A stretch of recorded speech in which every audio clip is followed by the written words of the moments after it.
2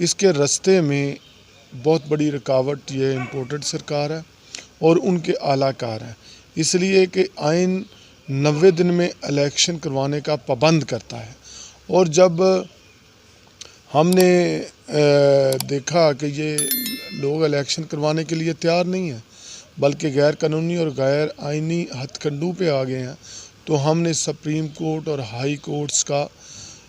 کا دروازہ کھٹکایا۔ وہاں دستک جب ہم نے دی تو انہوں نے آئین اور قانون کے مطابق 90 ڈیز میں الیکشن کروانے کا حکم جاری کیا، لیکن انہوں نے سپریم کورٹ کے اس حکم کی دھجیاں اڑاتے ہوئے، آئین کو پس پردہ ڈالتے ہوئے ایک کسی کی کان پہ نہ دھری اور الیکشن کروانے کے لیے تیار نہ ہوئے۔ لیکن یہ پوری قوم کی آواز ہے کہ اب الیکشن ہو کے رہیں گے اور انشاءاللہ آئین اور قانون کے تحت ہو کے رہیں گے۔ جی بہت شکریہ سر۔ اس کے بارے میں ایک مزید آپ سے سوال کرنا چاہوں گا کہ جیسا کہ صورتحال ہوئی، عمران خان صاحب اپنا جو دور ہے وہ 5 سال مکمل نہ کر پائے، تو کیا آپ سمجھتے ہیں کہ ان کا یہ دور مکمل نہ کرنا ان کی مقبولیت میں اضافے کا باعث تھا، یہ بہتر تھا کہ وہ اپنا دور مکمل کرتے وہ بہتر تھا؟ اگر دور مکمل بھی کر لیتے تو الحمدللہ دیکھیں ہماری گورنمنٹ نے جو منصوبے اور جن شعبہ جات میں کام کیا ان میں سب سے پہلے ہیلتھ کو اگر دیکھ لیں تو صحت کارڈ کے حوالے سے جو عمران خان صاحب نے اپنے ویژن کے مطابق ایک عام آدمی کو بلکہ ہر شہری کو ایک حق دیا کہ وہ اپنے کارڈ پہ 10 لاکھ روپے تک کا علاج کروا سکتا ہے، وہ ایک بہت بڑا پروجیکٹ تھا، اور یہ دنیا کے ترقی یافتہ ملکوں میں ہوتا ہے۔ ہمارا ملک ترقی کے اس نہج پہ نہ ہونے کے باوجود بھی عمران خان صاحب نے یہ انیشیٹو لیا۔ دوسرا یہ کہہ سکتے ہیں کہ ہمارا ملک جو ہے ایک کرونا جیسی بہت بڑی وبا سے گزرا ہے، اور وہ 2 سال دنیا پہ نظر دوڑا لیں تو دنیا کے ترقی یافتہ ممالک بھی اپنی معاشی صورتحال کنٹرول نہیں کر سکے، لیکن عمران خان صاحب نے اپنے ویژن، اپنی سوچ، اپنی سیاسی بصیرت، دانش مندی اور عقل مندی سے اس حالات کو کنٹرول کیا، اور ان حالات کو کنٹرول کر کے اپنے ملک کی معیشت کو ڈگمگانے نہیں دیا، بلکہ دنیا میں ایک اچھا جیسچر بھی دیا اور دنیا میں ایک اچھا پیغام دیا کہ ان حالات کا ایک غریب ملک ہونے کے باوجود ہم اچھے طریقے سے مقابلہ کر سکتے ہیں۔ تو صحت کارڈ کے علاوہ ایجوکیشن سیکٹر میں دیکھ لیں، جتنی ڈیولپمنٹ، جتنی سکولز کی اپ گریڈیشن، جتنی تعلیمی کالجز، جتنی یونیورسٹیاں بنے ہیں، تاریخ میں اس کی گواہی نہیں ملتی۔ اس کے علاوہ باقی جتنے بھی شعبہ جات ہیں، زراعت کو دیکھ لیں، آج ہر کسان اس دور کو یاد کر رہا ہے کہ عمران خان صاحب نے جو ایگریکلچر سیکٹر ہے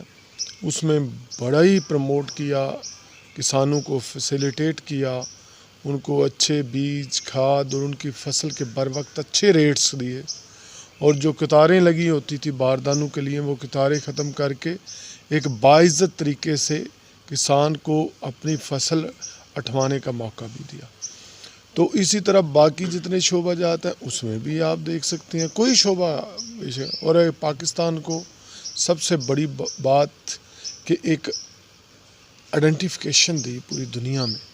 اور ایک عزت اور مقام دیا، اور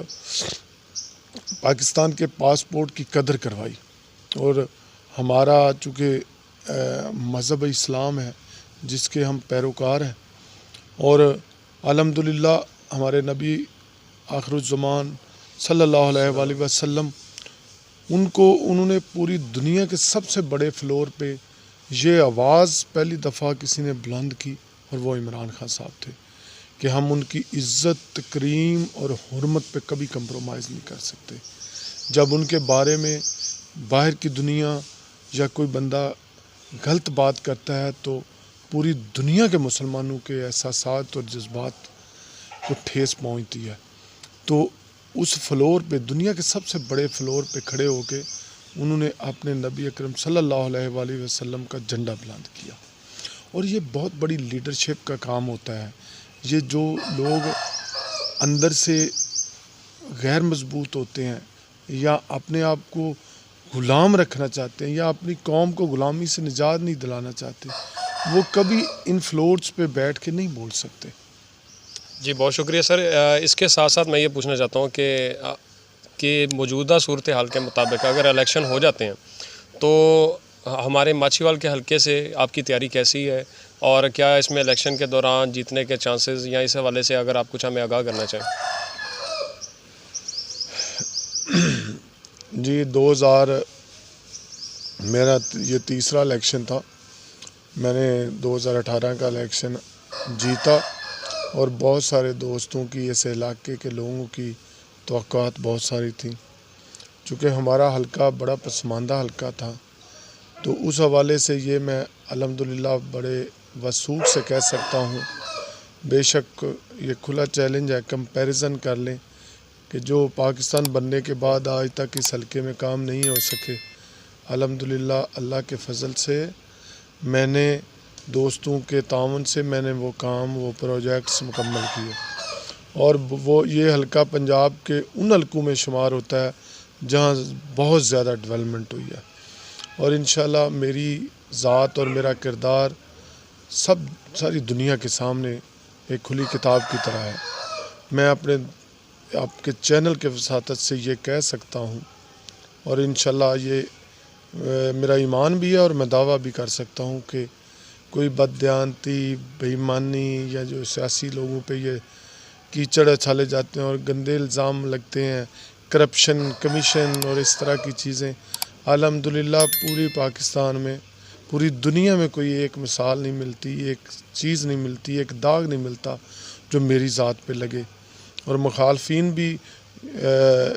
اس چیز کو اعتراف کرتے ہیں کہ انشاءاللہ میں نے وہ گندی سیاست کا وہ حصہ کبھی نہیں بنا، میں تھانہ کچہری کی سیاست کا کبھی حصہ نہیں بنا، اور انشاءاللہ میں نے اپنے علاقے کو ایک نئی سوچ دی ہے، ایک ترقی دی ہے، اور ترقی کی طرف ایک جو سفر شروع کیا ہے، انشاءاللہ جو کام ادھورے رہ گئے ہیں چونکہ ہماری گورنمنٹ ٹینیور پورا نہیں کر سکی، انشاءاللہ اسی جذبے سے، اسی شوق سے، اسی جنون سے انشاءاللہ